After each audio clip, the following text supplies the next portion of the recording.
Thank you, Nagma, and welcome again, dear friends, to Edge 2020. I'm really excited to have this conversation this evening with my two guests, MR Rangaswami and Manish Sabharwal. Before I jump into introducing them, let me provide a few opening comments on our topic du jour. In search of new lives, rebuilding together.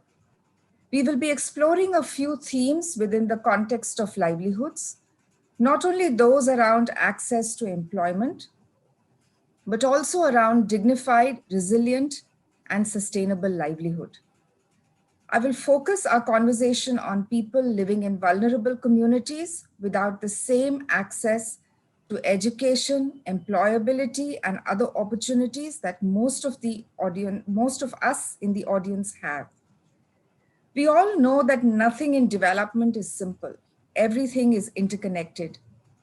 There is a complex web of issues that we as civil society actors and funders can address. As we have heard from our speakers before, there are possibilities that we can focus on with a long-term view to solving this problem collectively and collaboratively. If you look at the issue through a systems lens, there are many actors who are involved.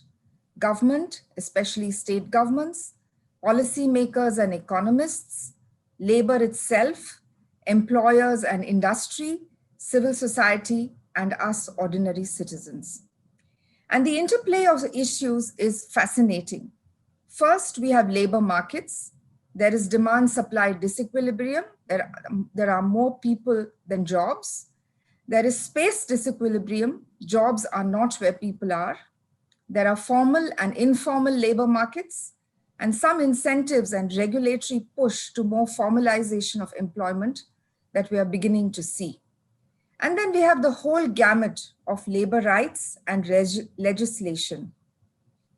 Second, we have education and skilling issues. We need to match the skills that employers need with improving the quality of education and vocational training to equip people. And whose responsibility is this really? We've seen many models in the past, nonprofit, industry, government, but nothing that has been game-changing. Third, we have migration and its role. We have the conundrum of people to jobs versus jobs to people, and what does that mean? But we also have issues of identity, rights, and dignity, especially in interstate migration. Our NGO partner, Jan Sahas and Ashif, they eloquently call it Shram Ki Garima. Fourth, we have the impact of technology and the digital economy. How do we leverage technology to connect employers and job seekers? And how do we reimagine the role and rights of labor in the gig economy? Finally, we have the role of capital and access to financing. How do we enable entrepreneurs and small businesses to expand through access to financial services? How do we address the issue of lack of funding? We need more student loans and skilling loans to bridge the access to opportunities. To help me make sense of these tangled issues and chart the role of philanthropy in finding solutions, I'm super honored to have two extraordinary people. I'm going to introduce them properly, no brief introductions here, because I do believe that their journey and their work is fascinating. Let me start with MR. MR Rangaswami, or MR as he is fondly called, arrived in the United States over 40 years ago with $8 in his pocket as a university student. He participated in the rapid expansion of Silicon Valley during his tenure as an executive at both large and small software companies. But I know him more as a community builder, philanthropist, and eco-warrior with a unique talent for fostering innovation and creating impactful networks. In 1997, he co-founded the Sandhill Group, and as an early angel investor in Silicon Valley, he passionately mentored successful IT startups. His capability to determine which firms had capacity to succeed, as well as his hands-on work with startup principles, created a new model for launching technology startups around the world. In 2007, MR set up the Corporate Eco Forum, an invitation-only membership organization for global 500 companies that demonstrate a serious commitment to environment as a business strategy issue. And in 2012, he founded Indiaspora to unite Indian Americans and to transform their success into meaningful impact in India and on the global stage.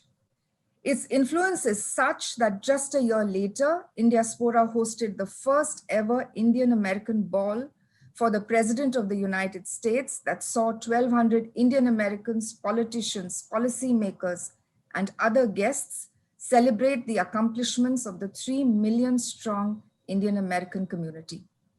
MR's SHG Foundation funds a variety of social entrepreneurship organizations around the world, including Agastya, Black Girls Code, and Room to Read. And now Manish Sabharwal, who's the chairman and co-founder of TeamLease Services, India's largest staffing and human capital firm. TeamLease Services offers a range of solutions to over 3,500 employers for their hiring, productivity, and scale challenges, and has hired 17 lakh people over the last 17 years and has more than 2 lakh open jobs every day. One of India's fastest growing employers, TeamLease also operates India's first vocational university and India's fastest growing PPP National Apprenticeship Program. I have known Manish only through his writing in the Indian Express. Writing on a variety of subjects such as education, employment and employability, banking, and macroeconomics, I have hugely admired him not only for his clarity in arguing complex structural issues that plague Indian labor and the economy, but also the positive problem-solving approach he adopts. I remember him writing in one of his pieces that if everybody believed that in the long run we're all dead, we would never sit under trees planted by people who had no chance of sitting under them. In another, he writes, clearly he has a fondness for Keynes, that India's new path involves changing our minds, taking risks that expand individual choice for our workers and farmers, and again citing Keynes's 1942 comment that in the long run, almost anything is possible. Welcome, MR and Manish. Yeah.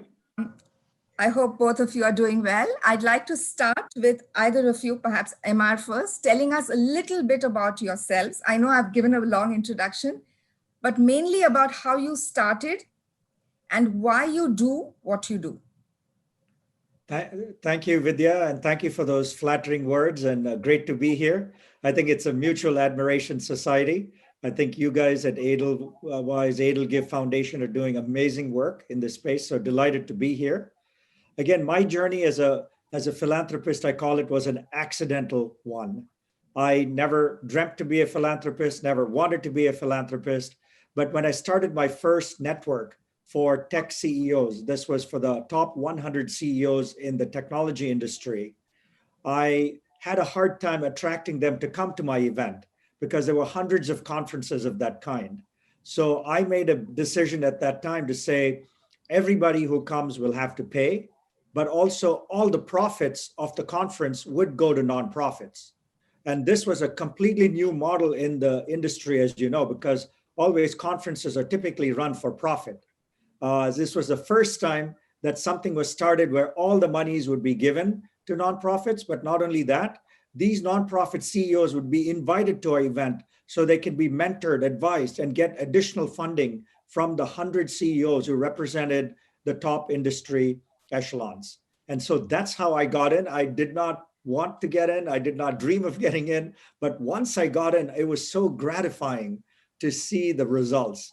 And so that's kind of how I got in. And I think most people try to get in many different ways, but I was fortunate that mine was an accidental one. Otherwise, I might be still waiting to be a philanthropist. But the journey has been fantastic for the last 25 years because I get to meet so many passionate nonprofits. And my role in that sector has been to find, just like I did when I invest in my angel investments with tech startups, I look for startups in the nonprofit space. That's what excites me the most, is young nonprofits that are maybe a year or two old, that have bold vision, a lot of passion, a lot of conviction, but don't quite haven't figured out how to get there. And that's the segment that I focus on, not the larger ones that have already made it. They're big organizations. So what is appealing to me are the young, vibrant startups that are coming up. So that, and I will speak more about all that a bit later, but I'll turn it over to Manish. Thanks, Emma. So, historians call things path dependent, right? Where you are or where you're going depends on where you're coming from. And I would submit that it's just three things for me. As a child, I'm born to civil servant parents, born and brought up in Kashmir. You realize early in life that we don't live in an economy, we live in a society. Second, I think I landed for my MBA in August 1994. By September, I was asking myself, these Americans aren't smarter than us. Why are they richer than us? I mean, clearly I can kick their ass individually, but why does Joe Sixpack, who drinks beer and watches college football all day, make $50,000 a year? And why does Ram Barose, who works 18 hours a day, make 50,000 rupees a year? So it was clear to me early in life that the cultural explanations for poverty are at best the soft bigotry of low expectations, and at worst they are racism. So India is not poor because of something Hindus do or something in Indian culture. And I think the third one is obviously TeamLease. We've hired somebody every 5 minutes for 15 years, but we have only hired 5% of the kids who came to us for a job. So we're sort of at the agony and ecstasy of the labor market. And it's clear to me now that the two most important decisions a child in India makes are to choose your parents wisely and to choose your PIN code wisely.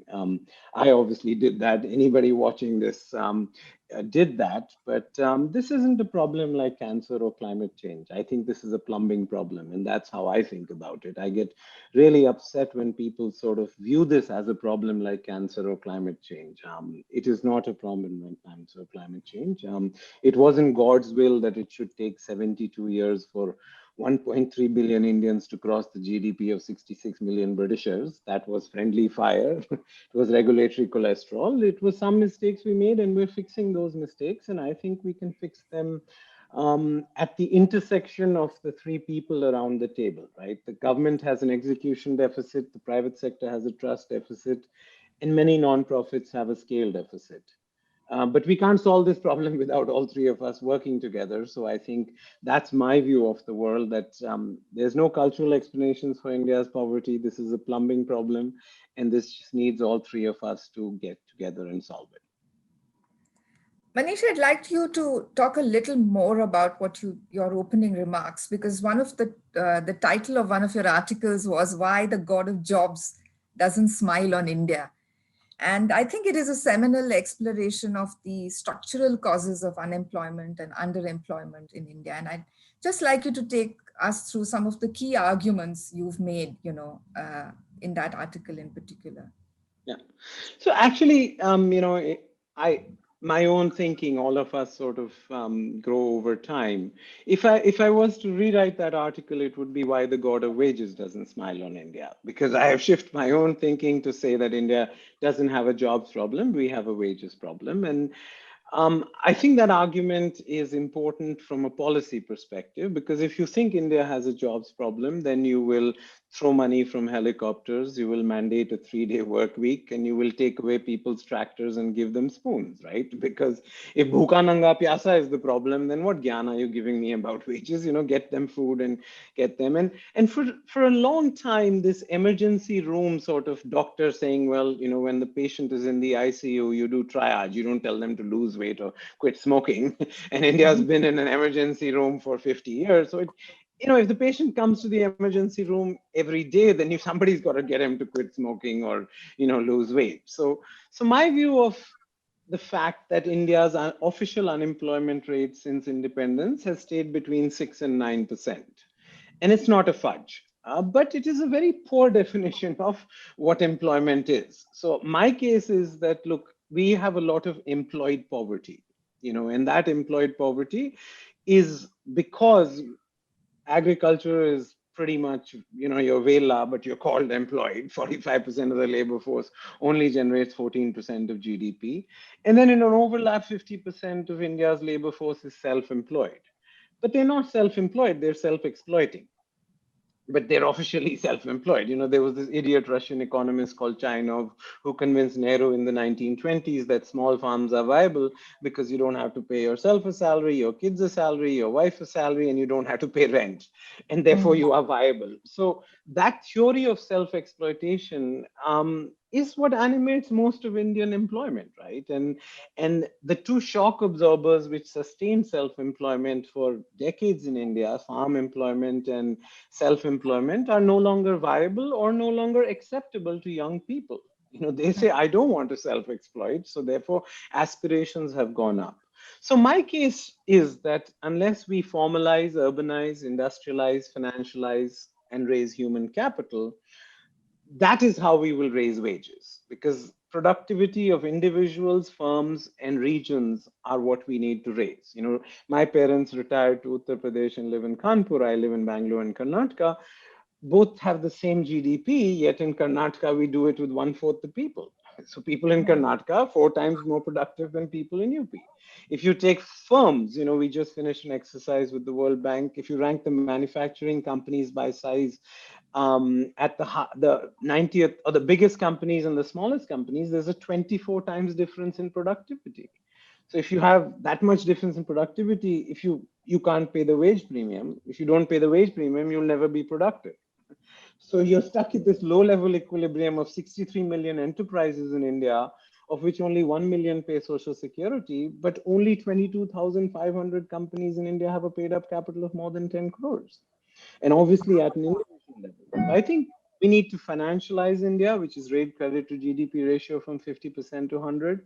We need to urbanize India, as in 52 cities with million people going to 200 cities with million people. We have 600,000 villages. 200,000 of those villages have less than 200 people. So I know this whole debate of take jobs to people or people to jobs. I'm quite clear. In the short run, you can't take jobs to people. You have to bring people to jobs. Obviously formalizing something that is being tried, and we have been trying between GST, between many things are being done to formalize. Now there's a PMPRY which incentivizes companies to pay social security. There are many levers that we're trying to formalize India by. And obviously the new education policy is an attempt to sort of reboot human capital, give Purna Swaraj to universities, end the Ayatollahs of education, license Raj. I mean, move to 21st century education, in a world where Google knows everything, knowing is useless. Learning how to learn is the key skill. And the Ayatollahs of education didn't let us innovate in education. So I've stopped viewing this as, I view wages as 5 things over 10 years is the only way to solve India's jobs problem. So if you urbanize, formalize, financialize, industrialize, and raise human capital, then you will attack what economists call total factor productivity, or the Solar residue. See, India doesn't have a shortage of land. You can give every Indian household half an acre and fit them into Rajasthan and half of Maharashtra. We don't have enough, we don't have a shortage of labor. We have 200 million people, Vela, calling themselves employed. And we don't have a shortage of capital for the right projects, I believe. I mean, people can feel me counter, but at least my experience as a first generation entrepreneur who raised money is that for the right opportunities with the right team, capital is available. There is a regulatory cholesterol we need to reduce. But I think if you shift to saying it's not land, labor, capital, it's how it combines, which is why India is poor. Poverty is about productivity, and we can fix this problem by raising our game in 4 or 5 different areas. Yeah. Thanks, Manish. That was a really great presentation of really the issues that we're all facing. Emma, you are an immigrant in the United States, and for long the U.S. has been considered a mecca for immigration, for migrants. And I think what's also interesting about the U.S. is that it's a very friendly place for intra-country migration as well. People do move around for work quite easily. So what do you think were the structural reasons why the US is so friendly? What are some of the things that the US did right, particularly when it comes to migration within the country? Yeah, good question. I think the US obviously is a very large country, 3 times the size of India. And also the rules and regulations tend to be more standardized. For example, in India, the whole past of octroi between states and things, there were a lot of inhibitors that were in place in India, but we don't have those inhibitors in the US, right? So you can pick up your bags, you can get in your car, and you can drive 1,000 miles, and you can be in a new state, and pretty much the rules, regulations, everything is pretty much the same. So you didn't have any friction for moving. So I think that was one thing. The second thing, I think, taking a different tack than Manish, is I want to come back to the American dream. I'm not suggesting for a moment India have an Indian dream that mimics the American dream, but the American dream was somewhat as follows for us immigrants who came here. Study hard, get a good education, get a job, work hard, try new things, try impossible things, and you can get to be what you want to be, right? That aspirational tone in the US was one of the main reasons it channeled anyone. You could be a Mexican immigrant. You come in and you can say, I want to be an Olympic athlete. Or you can be an Indian immigrant and you can say, I want to be a tech startup CEO. It allowed all immigrants to create their own American dream in a sense, and then work hard to accomplish it. Now, granted, 99% of the people don't accomplish their dream, but the fact that they're trying, they're working hard, they're reaching that goal, they get ahead of the game. Maybe they don't achieve that end finish line, but even if they get 50, 60, 70% of the way, they've improved themselves, they've improved their family, they've improved their income, right? And so I'm just questioning, should there be a Indian dream that is created? And it's not about making money, it's not about those kind of things, but let's come up with 2 or 3 things in India that creates a dream for the average Indian who's living in a village, or the average person to say, I feel good that I can do certain things, I try to do certain things, and maybe I get halfway there, but at least I've moved in the system. I've moved up, I've done things, I can look back and say, I did so many things. So maybe there's room to create something that's also aspirational, because aspiration a lot of times helps breaking the roadblocks that are there in India today between society, between the corporate system and employees and so forth, right? So maybe, we need to have a discussion. The next event is, what is that dream? And I don't think it, like I said, it should be a monetary dream, or it should be, I bought a house or I own a car, but something aspirational that gives hope and gives motivation and inspires Indians to really get to a point where they themselves are in charge. They're not waiting for a government handout. They're not trying to get others to do things for them. And that's part of the American psyche, is do things yourself. Even if you're getting on welfare or food stamps, those people, you talk to them, they don't want to get those things. They want to be on their own. Their self-esteem is important to them, because everyone dreams here that they can be doing things by themselves. So that's just my take on where maybe we can go in the future. And I think, Manish, you've also sort of, I think, written about this, where you've really spoken about how jobs are somehow not an election issue in India. And there's a huge underinvestment in data as well, right, around jobs and unemployment data, something that I think, the statistics in the West are very telling, and a lot of conversation between government and society actually happens on creation of jobs. So why do we have this very poor data situation? What will it take, for example, to create a social registry of labor or some such thing, unless it already exists, and I don't know, of course. I mean, I think that all of us have not paid as much attention to the diminishing of human capital within the state, right? All of us have these conspiracy theories. Everybody tells me RBI is doing this because of that, or the government's doing this because of that. The government can't wipe its nose once it decides to, very often, right? The brain is not connected to the backbone, and the backbone is not connected to its hands and legs. Primarily because of a civil service system which was set up by the British to control the country, right? I mean, I was as somebody born and brought up in Kashmir. I wish Nehru had lost to Patel on Kashmir, but I wish Patel had lost to Nehru on civil service, right? Because Nehru, in his autobiography, says the Indian civil service is neither Indian nor civil nor a service, right? So the steel frame has become a bit of a steel cage. It's not the 4,700 IAS officers that I'm picking on here. It's the 20 million civil servants in India, who are, I don't think the private sector can substitute for the state.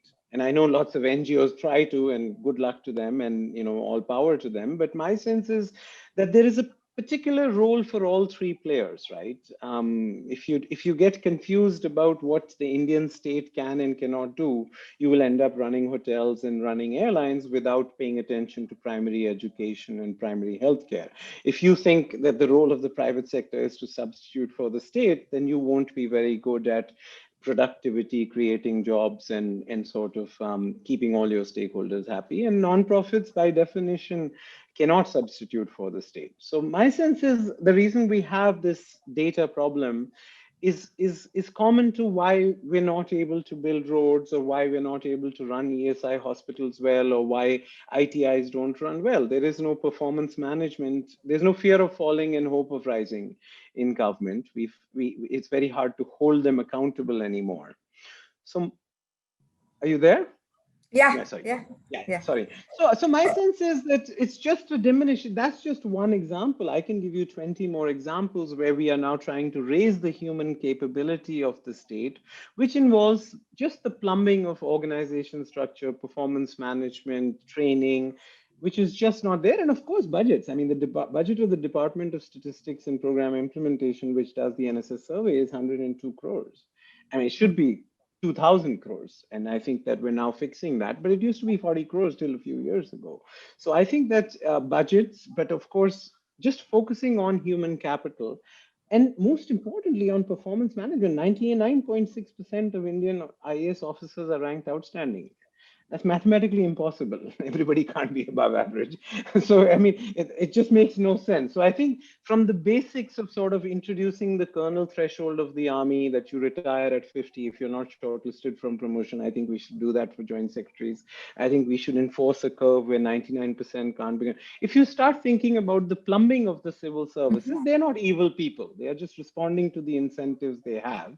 If you change the incentives they face in terms of human capital, right now you treat a Gadha Ghoda equally, right? I mean, it's the Gadha who celebrates and it's the Ghoda who gets frustrated, right? I mean, a brilliant IAS officer who's honest and works very hard gets treated the same as some idiot who's corrupt and does no work. So I think that I see this lens of just the statistics problem as the same problem as why ESI hospitals, despite sitting on 90,000 crores, are not able to provide healthcare, or the 1,400 employment exchanges last year in this country, which gave less jobs to people than a company like me.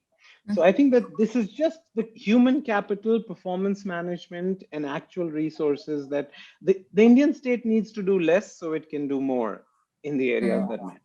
Yeah. And MR, I wanted to turn to you specifically, in the migrants crisis that some of our earlier, panelists and speakers spoke about. So what were the thoughts of, your thoughts? What are the thoughts of your fellow Indian Americans when you saw the migrants crisis unfold in India, those taking the long walk home in search of food, in search of a home, but also actually about dignity and a shred of familiarity. And I know that Indiaspora in particular was very impacted and did a lot of work. So could you talk to us about that? Yeah, I think this was the one of the times when you kind of see how people react, how society reacts to a crisis that's not in their own place, but somewhere else, far, far away.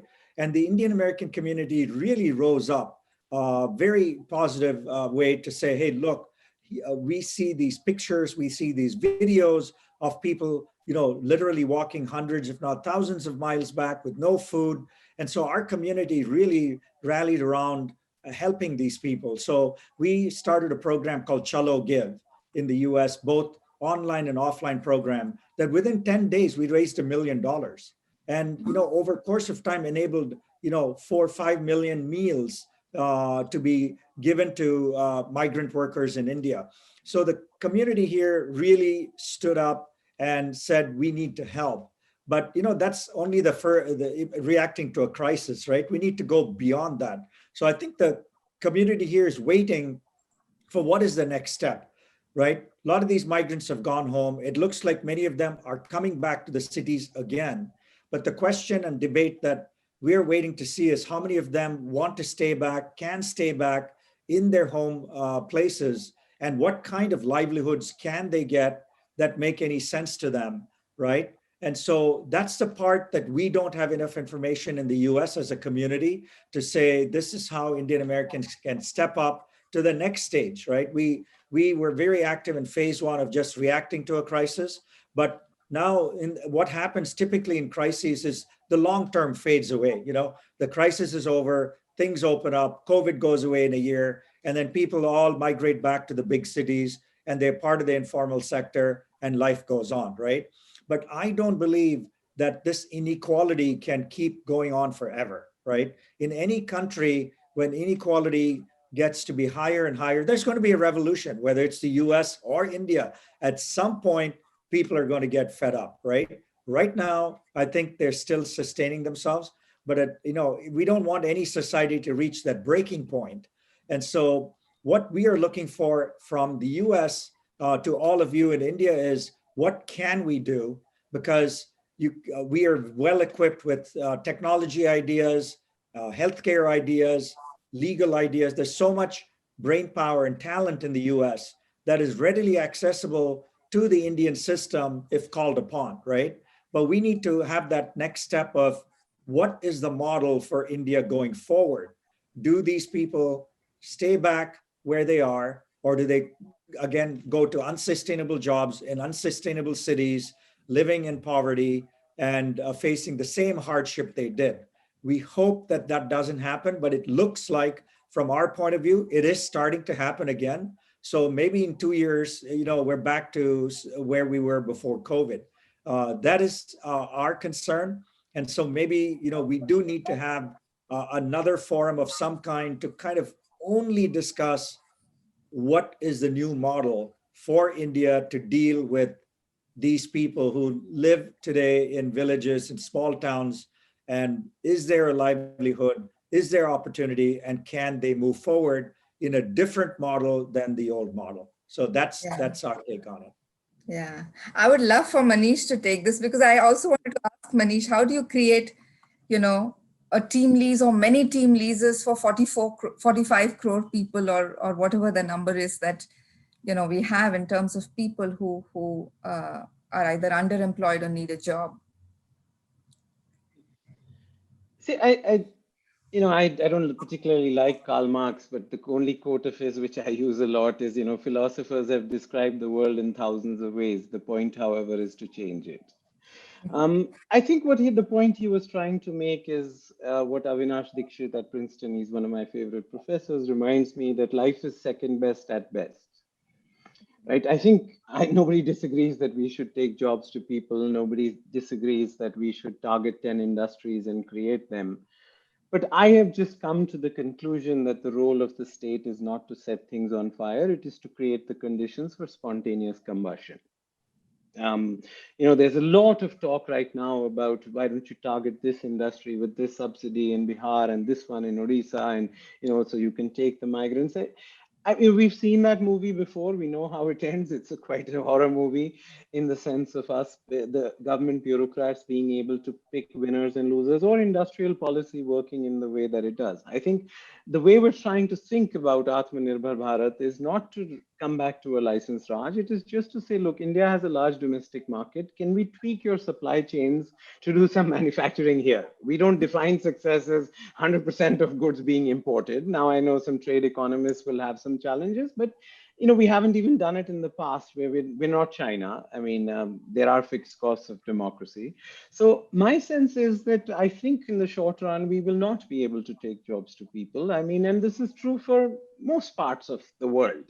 I mean, if we study development experience, the notion that Arthur Lewis's sort of Lewisian turning point, that the only way to help farmers is to have less farmers, and wages in an economy don't rise till you move people out to farms, is borne out by China's experience, right? And I'm sick and tired of Stockholm and Finland and Germany. I mean, they have as many people as Chandni Chowk. So there's something we can learn from them, but there's, more we can learn from larger countries who have the complexities that we have. And so I think China's wages did not go up between 1978 and 1998, while they were moving 200 million people off farms. And that was what the Chinese New Year, 250 million used to buy a ticket on that 4-day weekend. And after 1998, when the best friend of labor is a tight labor market, when the labor market started getting tighter, then the Chinese New Year reduced and stuff like that. So I'm a little careful with this whole new model. I think the new model for India is just more urbanization, financialization, less regulatory cholesterol, more freedom for entrepreneurs to be, we should be able to succeed based on the sweat of our brow, the courage in our heart, and the strength of our back, rather than who we know, or being able to do regulatory arbitrage, right? I mean, my parents live in Kanpur. Whenever I go to Kanpur, all the kids come to me and say, oh, let me take you to meet this minister or MLA, I'll get you this contract or something like that, because their role model is Subroto Rai Sahara or Ponti Chadda or some such other idiot who manipulated the government. While I grew up in Bangalore, and my role models were Kiran Shaw or Nandan or Azim Premji. And so I think the universe isn't made of atoms, it's made of stories, as Maya Angelou used to say. And I think the stories in Indian entrepreneurship are changing. I think the idea of India is changing. It is contested, and it is contested in a good way. I mean, the idea Yes. of India, which Sunil Khilnani wrote, was a very elite idea of India. 25 people having lunch in India International Center qualified as consensus at that point in time. I don't think that's true anymore, and I think that's wonderful. So what people view at some level as is a deepening of democracy. And I don't think there will be one idea for India. We are a continent. And so I think that the direction of travel that we are taking right now, which is don't pick winners or losers, and don't say which one is more important, right? State or center. See, Indira Gandhi in 15 of her speeches said strong states lead to a weak nation. N.T. Ramarao responded saying the central government is a conceptual myth. India is run by its chief minister. Both of them were wrong, right? Both of Right. them were completely wrong. But, last year the central government budget was 29 lakh crores, and now the state government budgets are 34 lakh crores. And 85% of the central government budget is confiscated in salaries, pensions, and interest. But only 50% of state government budgets are. So I think 29 chief ministers matter more than one prime minister for job creation. I agree with that. I think 100 mayors matter more than 29 chief ministers, but we don't have mayors in India. But if you look back in 1924, Jawaharlal Nehru was mayor of Allahabad, Vallabhbhai Patel was the mayor of Ahmedabad, Chittaranjan Das was the mayor of Calcutta, and Rajendra Prasad was the mayor of Patna. I have 5 letters of Jawaharlal Nehru talking about street lights. I have 10 letters of Sardar Vallabhbhai Patel talking about school teacher absenteeism. So we have to decentralize power, funds, functions, and functionaries from Delhi to state capitals, which I think we have done quite a bit in the last 4 years. And now we have to get it from state capitals to cities and give everybody an equal chance to compete. Obviously, Maharashtra, Gujarat, Karnataka, Tamil Nadu, and Andhra will have an unfair advantage. In the next 20 years, they are only 5% of population growth, but 45% of GDP growth. While Yes. UP, Bihar, Chhattisgarh, Madhya Pradesh, and Odisha are 40% of population growth, but maybe 15-20% of GDP growth. So I Right. don't know how to make UP a fertile habitat for job creation. But if we, UP exports 20 million people to the south and west of India, I'm not sure that's that horrible in the short run. It's better than them hanging out in UP in my mind, and life is second best at best. I mean, I would be happy if Lucknow could become like Bangalore, Hyderabad, Gurgaon, or Pune, but that's unlikely in the short run.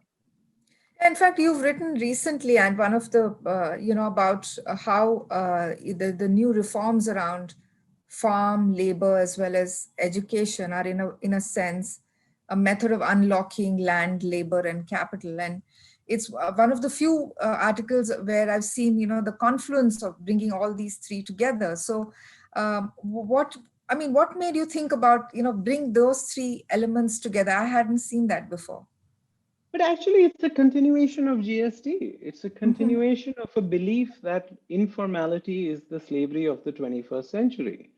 It's just informality where a guy is working as hard, but because the firm is not that productive, his wages won't go up. So the difference as an entrepreneur, you can create two kinds of companies, a baby and a dwarf. Both are small, but one is going to grow. The difference between a baby and a dwarf is not more food. So my sense is that once we start thinking of reforms in terms of productivity, once we start thinking of reforms as freedom, once we start thinking of reforms as sort of a Cambrian explosion of a number of statistically independent, genetically diverse tribes, then you shift away from celebrating MNREGS as a success to saying it's a triage in the emergency room. I mean, if fiscal deficits made countries rich, then no country would be poor. I mean, I'm sick and tired of this whole, we should spend another 10% of GDP. Sure. I mean, are you sure you want to keep stealing from your grandchildren? I mean, all you're doing is just leaving debts. I mean, public debt to GDP is now getting to 80, 90%. I mean, I know it's sort of unfashionable in today's world to worry about debt, but I'm not sure it really goes away. So I would submit that once you start thinking of factor markets, then you will do labor reform, you will do education reform, and you will do agriculture reform. And I'd just like to point out, this is after a long time we have done this reform where you punish 10% of the status quo to benefit the 90%. See, it would be foolish for anybody to say that the labor reform, agricultural reform, and education reform doesn't hurt 10% of the labor force, 10% of farmers from Punjab and Haryana, and 10% of educators. But greatest good for the greatest number is what policy should be about, right? And so we've finally taken on vested interests. Now, I'm happy that, labor reform happened with agricultural reform at the same time, because agricultural reform is getting most of the band baja right now in Delhi. But these would not have happened without COVID, right? But they are deeply connected in a sense of it's about freedom, it is about reducing regulatory cholesterol, it's about raising productivity, and it's about the government saying, look, I don't know how to pick winners and losers, but I trust the Cambrian creativity process of millions of entrepreneurs who are hungry and who are willing to take on and create ventures which are well-paying jobs if we get out of the way. The one project which is still pending is the regulatory cholesterol project, right? We put out an infographic, I don't know whether you saw that, there's 69,000 compliances, 6,700 filings, and that changed 8 times last year. How is an entrepreneur expected to keep track of this, crap? I mean, it's just crazy for a small entrepreneur. I have 150 guys in regulatory affairs whose only job is taking care of this regulatory cholesterol. So I think that the direction of travel in reform is moving in the direction of saying that we won't have a Thatcher and Reagan in India. That's just, reform is not going to be a bulb that goes on. It's going to be a gentle sunrise. It's going to be a contested sunrise. And stuff like this agricultural pushback is probably the only way that we'll get people or the hidden constituencies for agriculture to speak up, right? Or labor reform. So I think that the connectivity between productivity of individuals was education reform. Labor reform was about the productivity of enterprises. And agricultural reform was about the productivity of sectors. And there's 2-3 more reforms, whether it's banking reform, whether it's this compliance reform, whether it's infrastructure reform, and finally the meta reform is civil service reform, all of which I think you will see in the next 12 to 18 months done from this perspective. Yeah. Thanks, Manish. It's been fascinating, but I'd like to sort of close with just a question to both of you, which is that if you had some advice to give philanthropists at this time as to what they should actually be thinking about doing, what would your advice be? I'd start with MR. Yeah. So I would say one point I go back to is just my experience in Silicon Valley for the past almost 40 years in the Bay Area. And that is one of the reasons for success in the US has been crazy entrepreneurs coming to the Bay Area and Silicon Valley, money being given to them, and these guys go break all the rules. And in the US, you can get away quite a bit with breaking the rules. For example, Uber started a company, they never went to any city and asked for approval, right? They just broke the rules of the taxi system and so forth.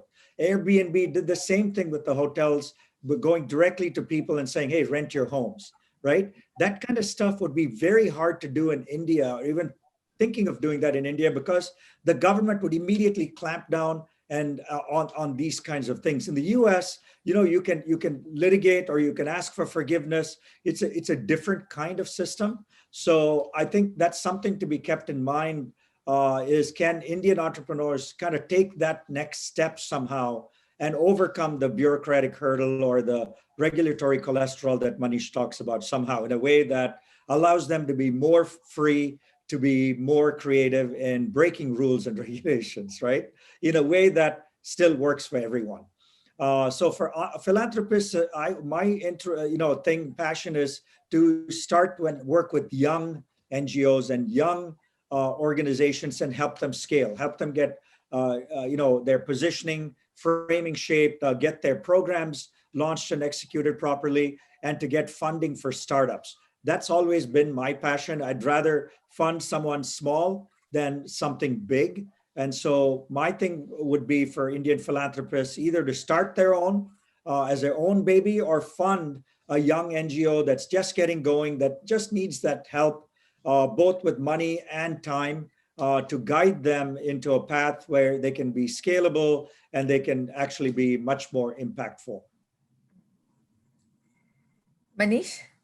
So, I mean, I'd be happy to, MR will be happy to hear that, TeamLease broke about 5,000 rules for our first 10 years why we couldn't go public, and I had 500 court cases. So, that is now acceptable in India, and many people are doing that. I think that old stereotype of a government can shut you down and you have to kowtow, that is not true of India anymore. We could not go public for 10 years because we were doing that, but then we made the rules change, or the rules changed on their own, whichever it is. And, now we are a listed company. So I would say that's happening in 10 industries right now. The transmission, see, India first works in the transmission losses between how the law is written, interpreted, practiced, and enforced, and then you somehow changed how the law is written. But how it is interpreted, practiced, and enforced has already started changing. As far as for philanthropists, I would just, say, get ready, take more risks. When I landed in the US in 1994, there was a front page article on the Wall Street Journal, which I have cut out and kept, which said that India is more interesting than important. I hope that journalist is eating the newspaper on which she wrote that, right? Because what's happening in India isn't once in a decade or once in a millennium. It's really once in the lifetime of a country. But there are 300 million people in India who will not read the newspaper that they deliver, or sit in the car that they clean, or send their kids to the school that they help build. And this is a plumbing problem, as I started off with. And the next 25 years in India are going to be completely different from the last 25 years. Not because of the last 5 years, but because of the compounding of each individual reform from 1991. Every individual reform doesn't matter. It's the compounding where we're getting to escape velocity, I think. And, V.S. Naipaul was the first to pick this up in his Million Mutinies Now, that was in the 80s or 90s. But I see that at an economic and political level now. So I am actually truly believe that the next 25 years will be different from the last 25. But it's not about more cooks in the kitchen. It's about a different recipe, which is even what reform has been saying. Let's not throw more money at the problem. And we can't offer money, so let's offer change, has been sort of what we're doing in COVID, because the US is running a fiscal deficit larger than our GDP this year, 3.3 trillion. We can't do that. But so I would say for philanthropists that this is the time, just like we need a more bold and adventurous state, it's the time for a little more risk taking, a little more willingness to say, we're going to prepare for this super cycle of formalization, urbanization, industrialization, financialization, and human capital that I think is coming, but we can accelerate it. And I think it's eminently possible we just did the math somewhere with the demographics of China and the US. Our grandchildren could live in the world's largest economy at $10,000. And I think but that will need a lot of work. It won't happen. The world doesn't move on its own. You have to get every morning and push it. And so if philanthropists can take more risks, but recognize that this is not the India of the 70s, 80s, 90s, and 2000s. This is a really different India, ready for their boldness, and their money, of course. Thank you so much, Manish. Thank you so much, MR. It's been just a fascinating conversation. And like, I quoted Manish, who quoted Keynes to say, in the long run, anything is possible. I think I'll close this conversation on that very hopeful note and turn this over back to Nagma. Thank you both again. Thank you. Welcome. It was fun.